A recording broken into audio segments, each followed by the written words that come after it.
Hello बच्चों, तो आज हम बात कर रहे हैं जेई मेंस के अप्रैल अटेम्प्ट के बारे में।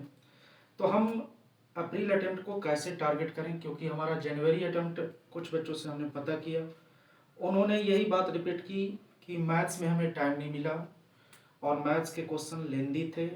3-4 क्वेश्चन करते करते हमारा 1 आवर ऐसे ही निकल गया और मेरी परसेंटाइल जो थी वो मतलब अप्रॉक्स 94, 92, 91 इस तरीके से आए। और मैथ्स का परसेंटाइल तो आप पूछिए ही मत। तो इस तरीके के कमेंट हमने देखे जेई मेंस जनवरी अटेम्प्ट के बाद।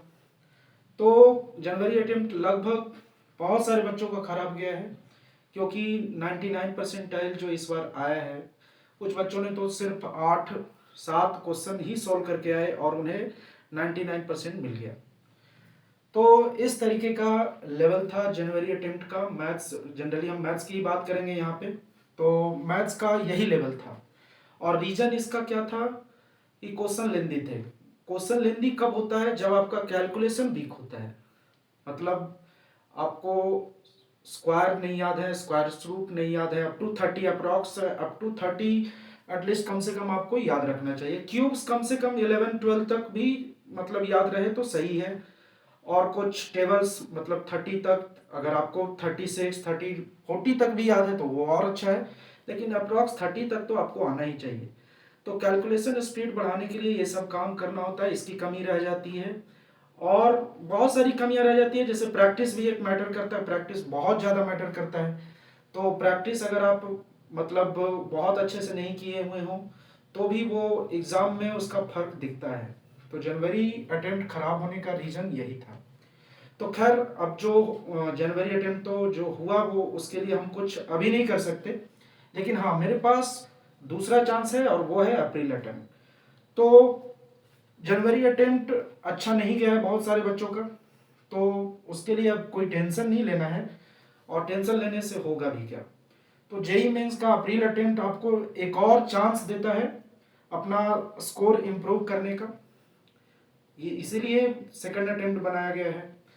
तो हम इस वीडियो में आपको बताऊंगा कि मैथ्स की सिंपल और प्रैक्टिकल स्ट्रेटजी, जिससे आप अप्रैल अटेम्प्ट में अपने मार्क्स काफ़ी इंप्रूव कर सकते हैं। तो मैं उसी की यहाँ पे बात करने वाला हूँ। तो चलिए स्टार्ट करते हैं। पहले अगर आपको कहीं भी सक्सेसफुल होना है तो आप अपने मिस्टेक्स पे काम करिए। तो सबसे बड़ी मिस्टेक क्या है, मैं आपको एक एक मिस्टेक के बारे में बताता हूँ। कि कुछ बच्चे जो अभी प्रिपेयर कर रहे हैं वो सारे चैप्टर को एक साथ पढ़ना शुरू कर देते हैं। सबसे बड़ी मिस्टेक, मिस्टेक 1 क्या है? Mistake 1, don't study like that all chapters at a time, at a time. Okay, तो सारे चैप्टर्स को एक ही साथ नहीं पढ़ना है, ये सबसे बड़ी मिस्टेक है। इस पे हमें काम करना है। तो कैसे पढ़ना है? तो इसके लिए आपको क्या करना है, मान लो कि मैथ्स में है कुछ चैप्टर्स, बहुत सारे मतलब 20, 25, 26 चैप्टर्स इस तरीके से हैं। तो उसे हमें क्या करना है, हम एक दिन में 3 चैप्टर्स लेंगे। हम एक दिन में 3 चैप्टर्स लेंगे, जैसे कि मैंने लिया इस तरीके से प्रोबेबिलिटी ले लिया, probability and probability distribution, probability distribution जिसमें मीन वेरिएंस वो सब आ जाते हैं, प्रोबेबिलिटी डिस्ट्रीब्यूशन। ठीक है, पहला चैप्टर लिया। दूसरा चैप्टर हम ले लिए स्टैटिस्टिक्स, स्टैटिस्टिक्स।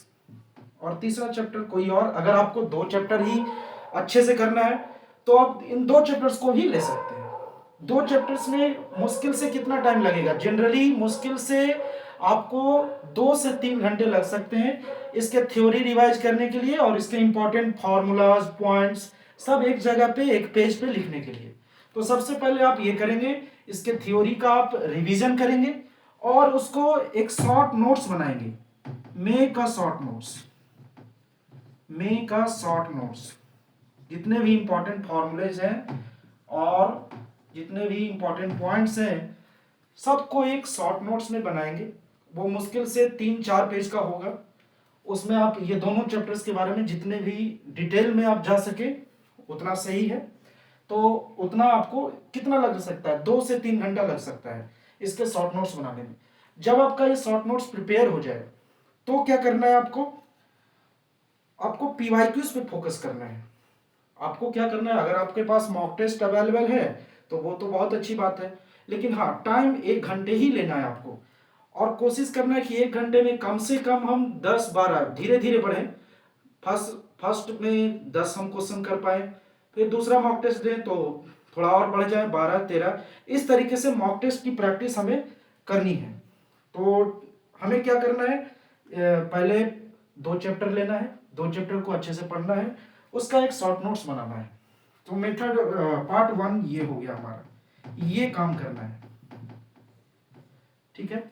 तो ये आपको एक साथ चैप्टर्स को पढ़ना नहीं है, एक साथ पढ़ने से आप कंफ्यूज हो जाएंगे, इधर उधर कॉन्सेप्ट्स हो जाएंगे और एग्जाम में इसका इफेक्ट दिखेगा। तो पहला काम आपको यही करना है, मेक अ शॉर्ट नोट्स। उसके बाद आपको क्या करना है, सेकंड में आपको फोकस क्या करना है, पार्ट 2।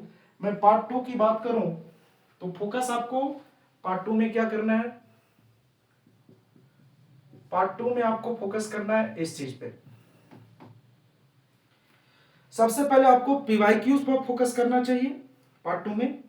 जेई मेंस में बहुत बार सिमिलर पैटर्न के क्वेश्चन रिपीट होते हैं, हमने ये देखा है कि बहुत सारे सिमिलर पैटर्न के क्वेश्चन फिर से रिपीट हो जाते हैं। तो वो चीज हमें पार्ट 2 में करना है, प्रैक्टिस पीवाईक्यूज, ये हम पार्ट 2 में डिस्कस कर रहे हैं। जब ये कम हो जाए तो आपको प्रैक्टिस करना है पीवाईक्यूज की।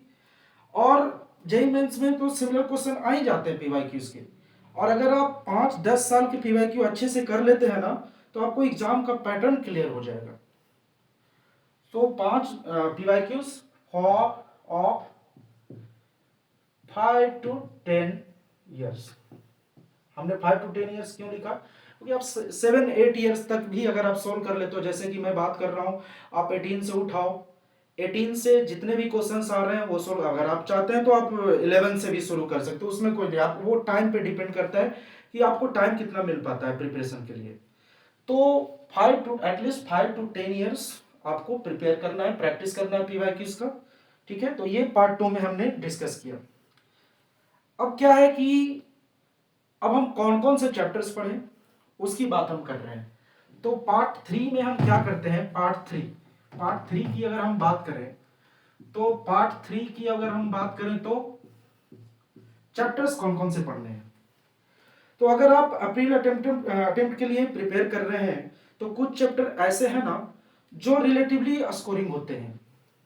अब रिलेटिवली स्कोरिंग चैप्टर्स कौन कौन से हैं वो मैं ऐसे ही कुछ एग्जांपल दे देता हूं। मैंने 5-10 साल के क्वेश्चंस को मैंने देखा है, ऑब्जर्व किया है।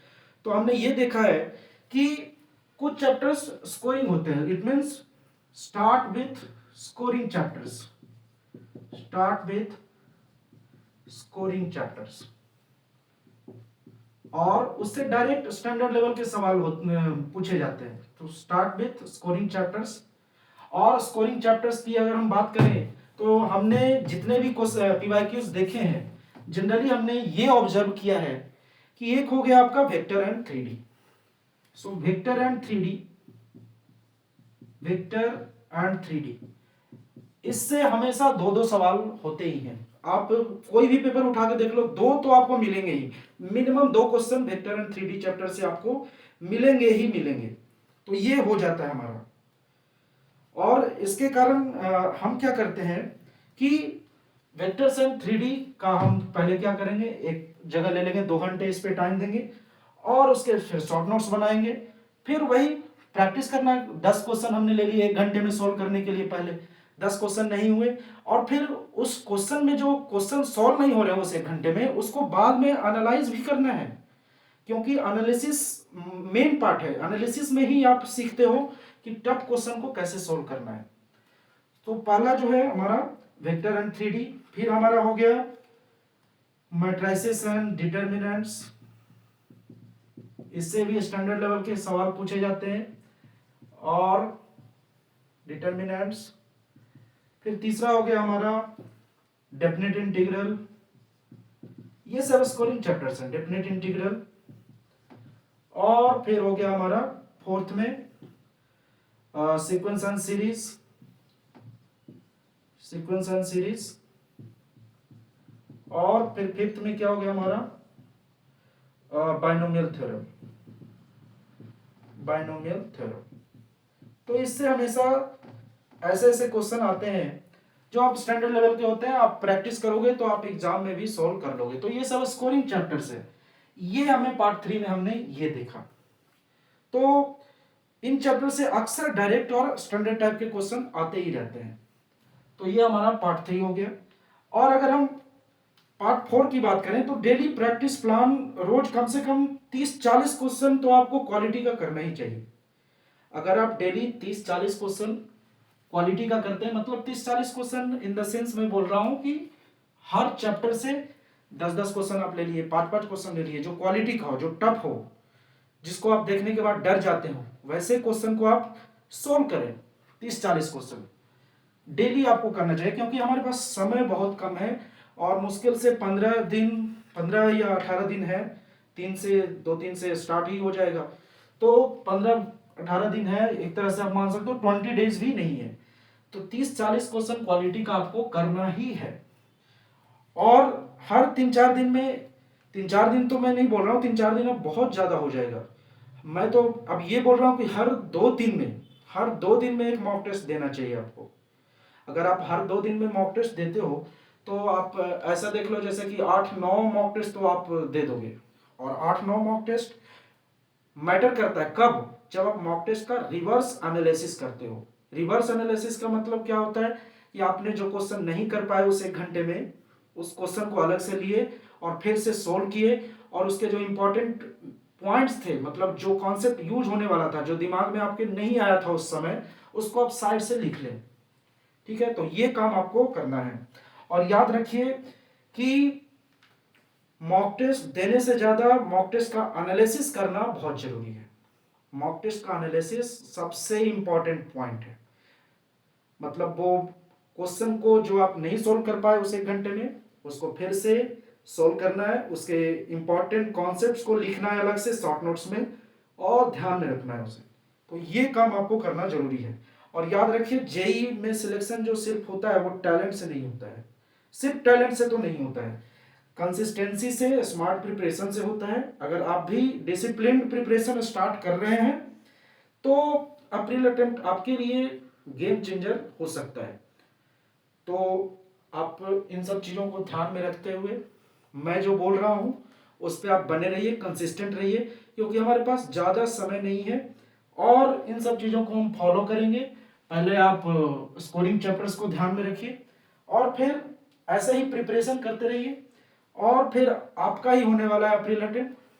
तो हम अब ये देखेंगे कि कैसे हम वो 3 चैप्टर्स जो हमने बताए थे कि इनसे शॉर्ट नोट्स कैसे बनाते हैं, इससे क्वेश्चन जो हम करेंगे उसके शॉर्ट नोट्स कैसे लिखते हैं, ये सारी चीजें हम डिस्कशन करने वाले हैं अगले वीडियो में। आपसे मिलते हैं हम अगले वीडियो में। धन्यवाद।